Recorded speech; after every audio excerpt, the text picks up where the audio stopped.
Marshall head coach Tony Gibson has declared war on the state of West Virginia, but I think Rich Rod and company are going to have something to say about that.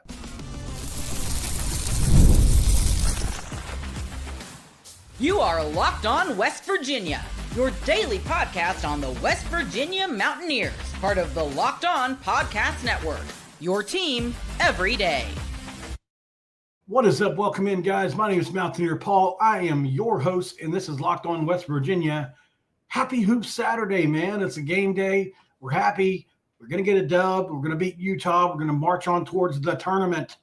That's what I declare. Brought to you by FanDuel. Super Bowl 59 is here, and there's no better way to make every play more exciting than with FanDuel Sportsbook. New customers can bet just $5, and if you win, you'll score $200 in bonus bets. That's if you win. Download the app or head to FanDuel.com to get started. All right, so I've gotten used to my new setup. It looks great. It's better than the other spot I was in, where you kind of had the crown molding that was kind of peeled off, like this is right here a little bit, but that's okay. We're doing as good as we can. I'm a single bachelor. Don't judge me too harshly. Thank you guys for being here. Like I said, Tony Gibson, man, what's he doing? What's he doing? What's he up to? Why is he doing this? Why is he trying to create this narrative? Is he really trying to egg us on to, does he think this reverse psychology is going to work? Is that what he thinks? I'm really curious here. Tony Gibson makes a bold statement today. We will own this state in recruiting. I'm going to read something from Skylar Callahan here, parts of it anyway. It's just the first one I clicked on. It was the first one to click on because I'm in a hurry. Not that there's anything wrong with Skylar's work to me. I just pointed out. So the West Virginia Marshall rivalry has been lopsided over the years on the gridiron, with Mountaineers winning 12 games, many of which coming in blowout fashion. History is a huge reason why very few outside of Huntington have much interest in the Friends of Coal Bowl. That said, Marshall in one way or another tries to poke at the flagship university every chance they get, which is very true. Obviously, they have now hired Tony Gibson as their new head coach. Obviously, he was at West Virginia for a long time, a couple different times. And let's just read the statement. He said 7 of the 11 full-time coaching staff members have a tie to the state of West Virginia or to Marshall University. Our first time we were allowed on the road because of the dead period change was a few weeks ago in January. We hit all 55 counties and every school in the state that has football. Now we got caught in a snowstorm, so some were phone calls, meeting in restaurants, wherever it may be. But we're going to own this state. We're not going to let the good players leave this state or go to school, that school up north, if I have anything to do with it. I promise you that. Oh, Tony. Very few Division I players come out of the Mountain State or on an annual basis, but the few who do will more than likely take up the opportunity to play on the big stage rather than the Sun Belt. So, yeah, this is my point. Sure, Tony. I mean, I'm sure you guys are going to get some of the guys that slip through the cracks in the state of West Virginia, and you should. You should. You absolutely should. But if you think for a second that you got any shot, and you know this, you recruited against us. If you think for a second you got any shot against Rich Rodriguez in a recruiting setting, you're done. I already know about your recruiting chops. Been told about your recruiting chops. They're average. Rich Rod is an elite recruiter when he wants to be. Sit down with the man for 5 minutes and you can see that. Very charismatic, silver tongue, all that. Tony Gibson is a very passionate football coach, and enjoyed him while he was at West Virginia. Absolutely. Would not have had that any other way. But to say that he could, let's just be honest here, man. There's not enough players in the state anyway to field a college football team with, or even 75% of one. And the ones that are good, West Virginia is going to get. whoever West Virginia offers, let's just say 9 times out of 10, they're going to pick West Virginia over Marshall. There could be some, like a Robbie Martin is a case that you look at and say, okay, maybe he would have picked Marshall in possibly, or something like that. But like very rare, like guys in Huntington, I know, might do it. But I mean, you look at Wyatt Milam, Doug Nestor, those guys eventually came back home to West Virginia, not to Marshall, just simply because West Virginia gives you the best opportunity to play at the next level. And it's just a better place to play football. I mean, come on, we're not going to sit here and talk history about these two schools. West Virginia is the history.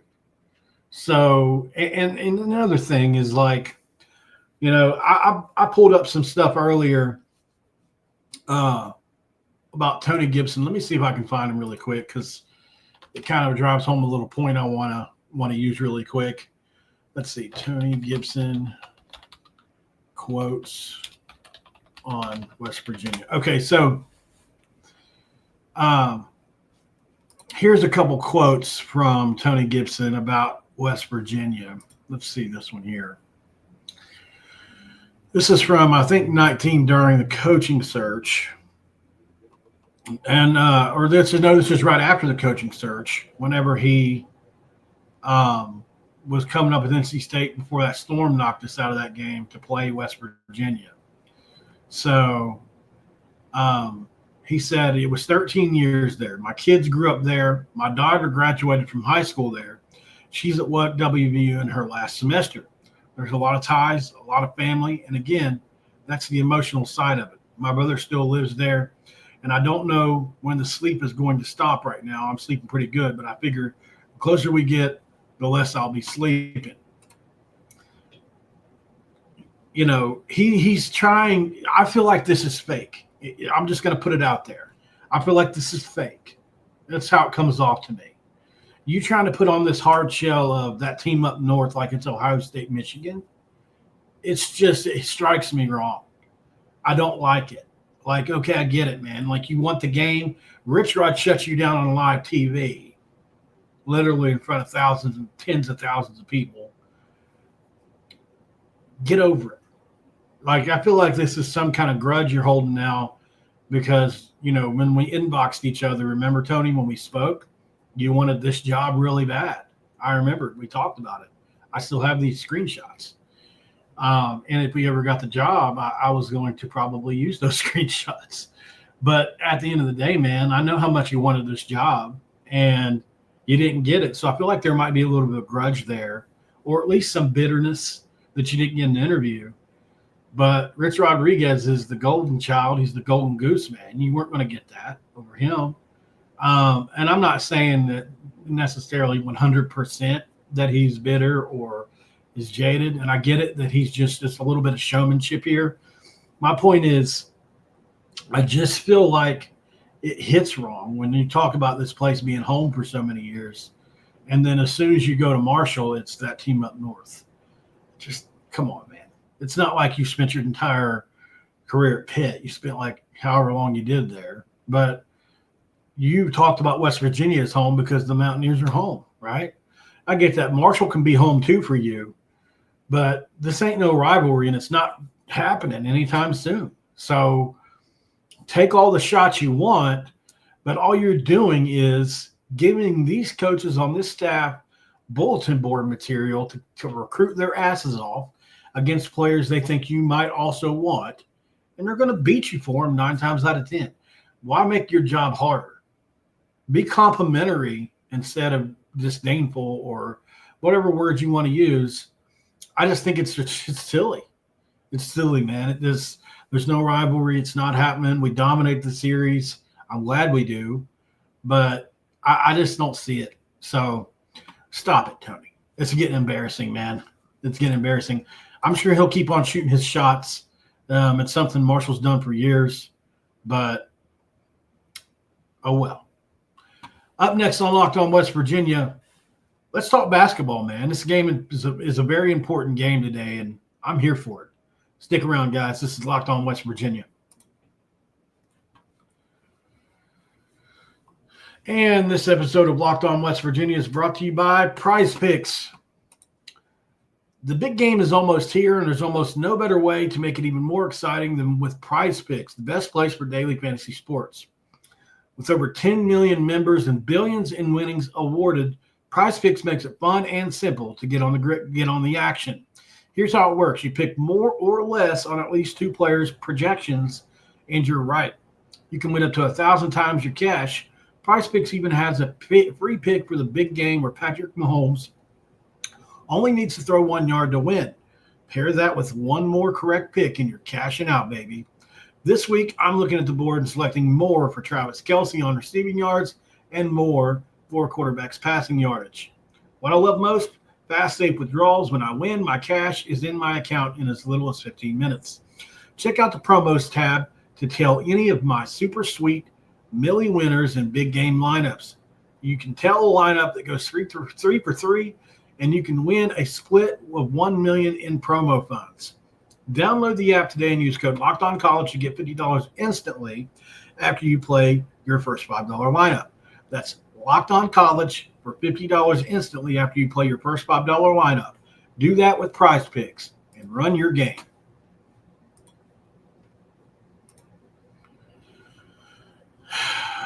Important game today, boys.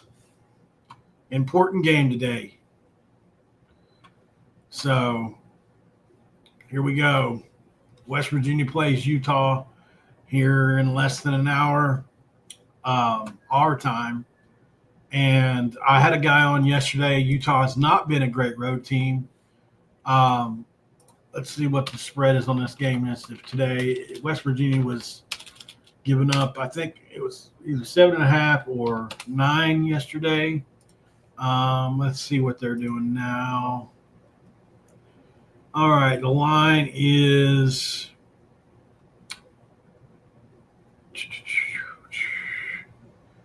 not seeing it. Oh, that's right. I'm not signed in on this new computer. I have a new PC here set up, and I haven't transferred everything over yet. So let's see if I can find. Let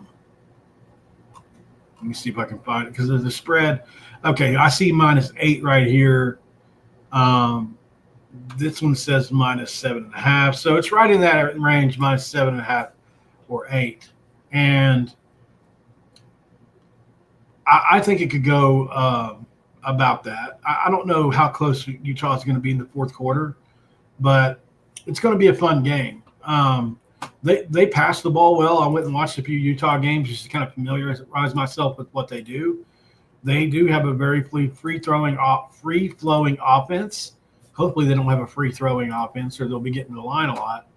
But let's talk about a couple of their players to watch out for. I had a guy on yesterday from running sports or running. I can't remember the name of it, but his name is Andrew. And he picked against Utah, which, take that for what you will. Their best wins are against BYU and TCU. So they have beaten one team that's beaten us this year. Take that for what you will. They basically have a couple guards that can play. You look at Madsen, obviously, is one of their best scorers. Lovering can score it. Man, they've got another guy that's had 26 at one time this year, and Ezra Alsar. So they've got like 3 or 4 different guys that can score, different points. But he said their biggest issue is basically they don't have a guy that can take it off the dribble, and like Javon Small can. And, if they're going to rely on 3-pointers without any inside presence, which I know they have one guy that can score it with his back to the basket, but if they're going to try to do that against West Virginia with no way to the rim or, not an easy way to the rim or no guy that they can throw it into, West Virginia is elite at 3-point field goal percentage. So that's not, to me, this just doesn't look like a good matchup for Utah. I wasn't sure about TCU because I didn't dig into the numbers as much. To be honest, I fell for the trap of looking at their record and saying, yeah, they're probably not going to beat us. That was the dumb and wrong thing to do, I'll tell you that. So at the end of the day, I feel good about this one. I think West Virginia wins this one. And then I think they're going to be okay down the stretch here. This is absolutely a game we need. It's, I don't want to say it's panic territory, but if we lose this game, you start to get nervous because Utah is one of the worst teams left on our schedule. And then we've got another team from Utah coming to Morgantown here in just a couple days. What's today? The 8th. In 3 days, we got BYU. And we need these gimmies. Not gimmies, but we need these games we're favored in. You're favored by almost double digits. Good teams win and cover at home. So West Virginia, we need to pull this game off today. We need to beat BYU. We need to go to Waco and hang in there and hopefully get a win. We've already dominated Cincinnati on their court. They'll probably be really motivated, but we need to get that win at home, obviously. The Texas Tech game is probably going to be a loss, but we pulled off upsets all year on the road, so it's definitely winnable. Then you get the get-back game at TCU. You got BYU again. You got Utah again. You got UCF. All you have to do is beat the teams you're supposed to beat here on out. You got 2 games versus Utah, 2 games versus BYU. A Cincinnati team you've already thumped. That should be 5 wins right there. You got TCU, a team that I think you can beat. We had one of the worst games all year against them. We just have to play better. So, let's say we do what we're supposed to do here, and that's 15, 16, 17, 18, 19, you're hovering around 20, something like that. But to get there, you've got to go. We got 1, 2, 3, 4, 5, 6, 7, 8, 9 games left. So you've got to go 5-4 down the stretch here to really solidify your tournament chances. I don't know if 4-5 will do it. With our resume, 18 wins probably will. But this is crunch time. You're 14 wins with 9 games to go. Sure, you could win 9 in a row on a hot streak and put yourself in a top 5 seed, and that would be great. Or you could win, 7. You can go 7-2 down the stretch or something like that, and put yourself in a great spot for the Big 12 tournament. And maybe you win a couple games in the Big 12 tournament and get yourself a top 5 seed like that. There are definitely a couple different ways and methods that West Virginia could put themselves in a spot to be, win in March, because I think West Virginia is the kind of team that if West Virginia is a 12 seed and you're a 5, you're nervous. You don't want to play West Virginia, right? Similarly, if you're an 8 seed, you probably don't want to see West Virginia as a 9 seed. So there are seedings that West Virginia would be okay in first round games. But beyond that, man, we need to go up a little higher, obviously. We need to get up in that top 5 seeding. And I think that's where you will see West Virginia possibly be a Sweet 16 kind of scary team, because one guard can carry you far in the tournament, especially if they get hot. So let's just keep an eye on that. I think West Virginia wins today. They basically have to win today. And, the news is finally settling about Jaden Stone.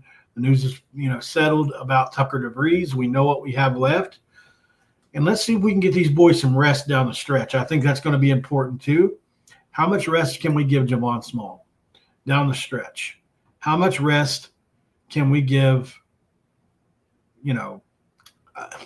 I think a couple of our guys need some rest, but definitely Javon. I think we need Toby Okani to get a little rest down the stretch. I think Hansberry's ankle just hasn't been right since he hurt it. He's really fallen off a little. And those guys, I think, and then obviously I wouldn't mind getting Sincere a little rest. I don't even know if he's going to play today. And what a game changer he can be. KJ might play a lot. This would be a great time for KJ Tenner to grow up some this today. That's another one that I look at and say, okay, KJ, if Sincere's not playing today, KJ is going to be able to play in some big-time minutes here like he has been and grow up a little bit more. I still say, by the way, just side note, KJ, once he puts some muscle on, he's just a little bit smaller right now. Once he gets in the weight room for a year, if he chooses to do that, I think he's going to be a tank to deal with once he's able to physically stand up to people and get in the lane and all that stuff. That's all he's missing. I truly do believe that. So let's just see. And I hope he develops a three-point shot. That would help him out tremendously. I can only remember one three-pointer that he's made this year. And I know he's capable. I mean, you go watch his tape. He stroked it in high school. It's different when you're small and there's big guys in your face. But I just think KJ is going to be one of those year 1 to year 2 guys that improve a lot. And I'm going to be proud of him if he does that. So up next on Locked On West Virginia, guys, I'm going to put a bow on this episode. And let's watch some ball. All right, guys, be right back on Locked On West Virginia. Stick around.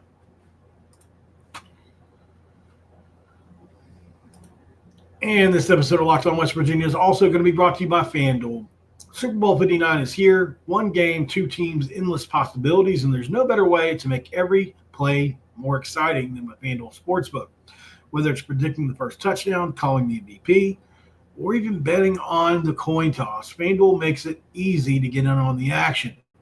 With live betting all game long, you can adjust your bets as the game unfolds, and you can feel the thrill from kickoff to the final whistle.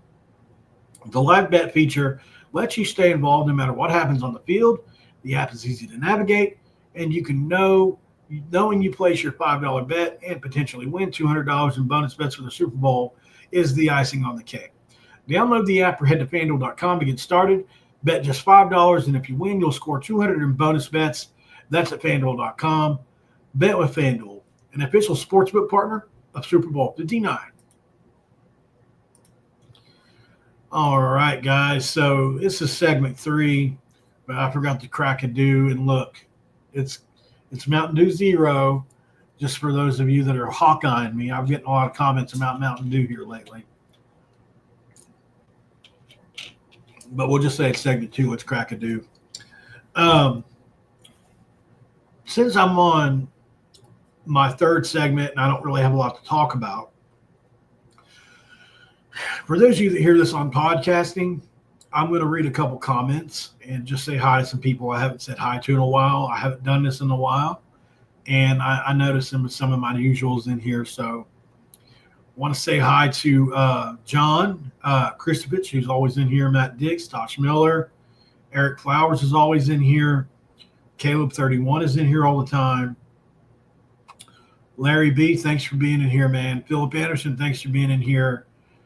All you on X that are watching right now, thanks for being in here. J Bob, appreciate you. Jameson Hartians, appreciate you for being in here. A lot of you guys, man, do me so proud and continue to support.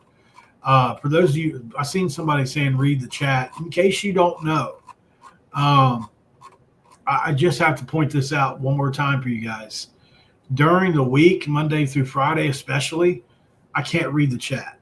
The way Locked On wants me to do this is if nobody's there and just have my opinion. That's because I have a podcasting side of this that they're not seeing the chat and they're not seeing me. So it's disorienting for people who are just only hearing it, especially if I just answer something.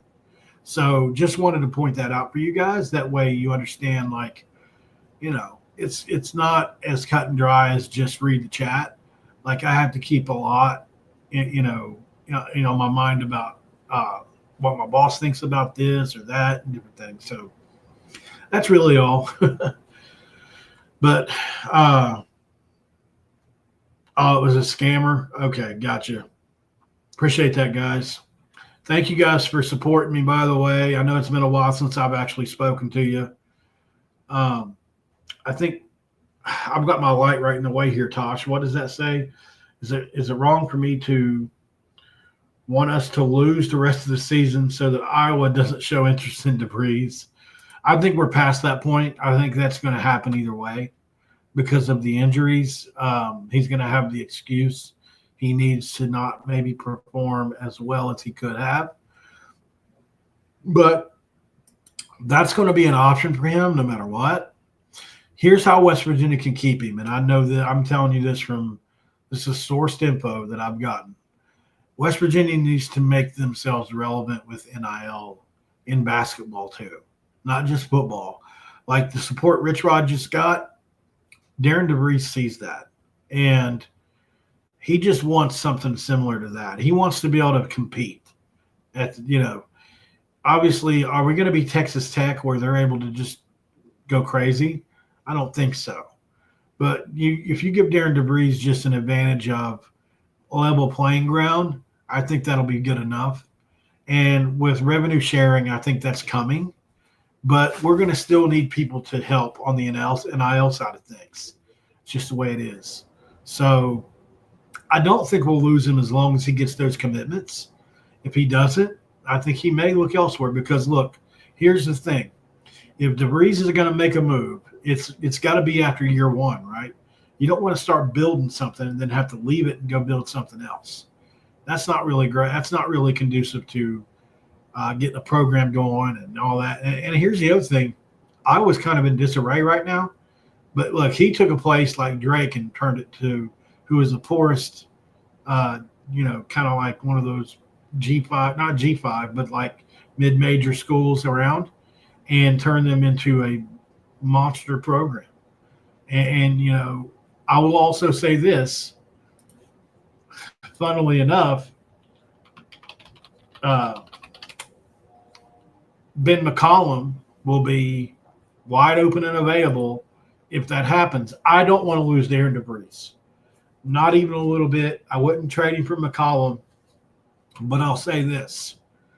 Ben McCollum's going to get a head coaching job. And I think, Grant Baker wanted to hire him. He just hasn't had the credentials.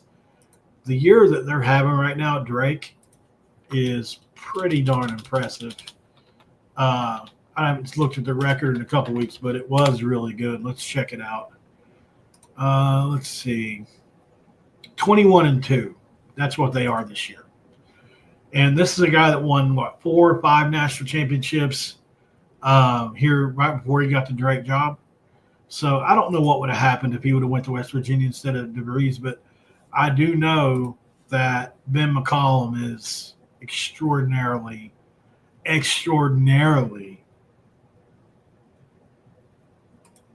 gifted as a coach. So I would hope that would be our next guy in line if this did happen.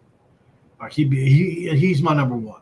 After I've already watched Drake play this year, and sorry, Drake, we're going to pull a Michigan and take 2 of your coaches. But if that happens, but I want DeVries to stay. He's my guy. I love him from a culture fit. I love him, and I know his family now. Even though we don't talk every day, like when I was in the hospital, I had people calling to check on me from them, and I might not be great buddies with Tucker, but he came on the show and he's treated me good. Obviously there's a big age gap there. I would expect us to be buddies, but he's always answered my texts anytime I text him. And I love that family, and I want to root for them to win. And I would love to see them do it here. So I just know that this is just something that I'll point out. They have never been away from home like this, either Tucker or Darren. And so I think it's been difficult for them to do. It's just been difficult to be away from home for them. So everybody's in Iowa. They're here. And that's not an easy situation when you've been in the same place your whole life. They were born and raised in Iowa. They played basketball in Iowa. He coached in Iowa, both places. He was anywhere. Creighton. He was either Creighton in Nebraska, which is right beside Iowa. So it's, I get the fear of losing him, but let's just let it play out. Look, he's not the only guy available. There's other guys that Iowa could get. Ben McCollum right there in the state of Iowa at Drake could be a guy they might look at themselves, which would be wild. But, yeah, I'm not too scared of it yet. We'll see as we hear any whispers as we get to the end of the season. Other than that, I don't have a whole lot else. I want to talk more about the football roster. Maybe I'll do that later or tomorrow. I'll be doing a post-game since the game's at 5 o'clock today. So join me right here after we win, hopefully. And if my internet allows it and it's not too slow, I'm using my PC. It's hardwired in. On my end, it looks like a crystal clear picture. Hopefully it is on yours. I'll go back and check after we watch, but I love you guys. I'll see you on a little bit after the game, and hopefully we can talk ball. Until then, y'all, I'll see you on the next one. Thanks for making Locked On West Virginia your first listen. Every being part of the Locked On Podcast Network, where we talk about your team, the Mountaineers, every single day. Don't forget to check out Drake Toll over at Locked On Big 12. He pulls no punches when it comes to covering conference realignment. He's doing big numbers over there. Check him out. I'll see you on the next one, guys. Have a good one. Let's go Mountaineers. I'm out.